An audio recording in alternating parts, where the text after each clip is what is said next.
Selamünaleyküm saygılı dostlar. Hoş geldiniz bizim kanalımıza. Benim adım Hatice.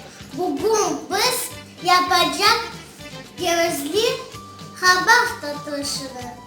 Her şey pek kolay ve pek lezzetli. Biz başlayalım. Başta biz tavaya kabağı koyacağız.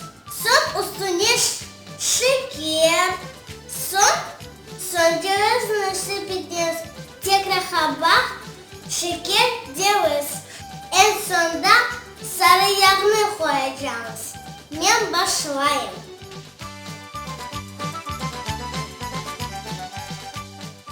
Hemen pek yavaş yapayım. Son ise haşlayacağım. Her şeyi yanında koyacağım ve hazır olacak.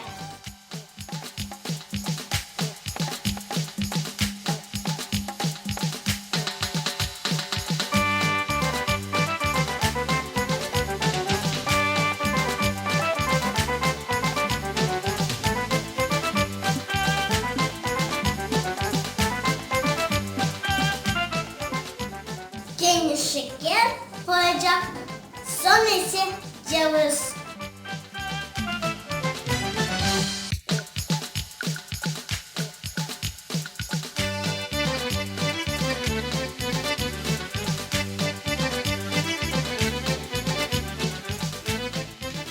Mülkün ende sarı yağ koyayım.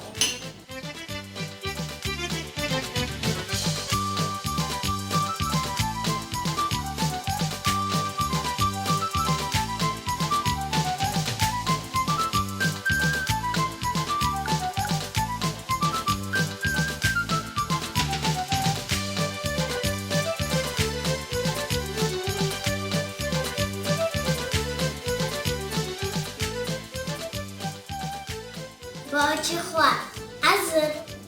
En sonunda koyacağımız yarım yavaş.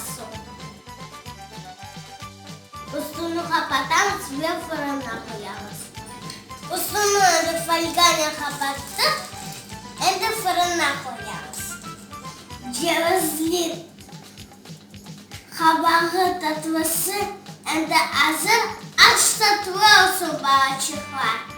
Sağlıklı kalınız.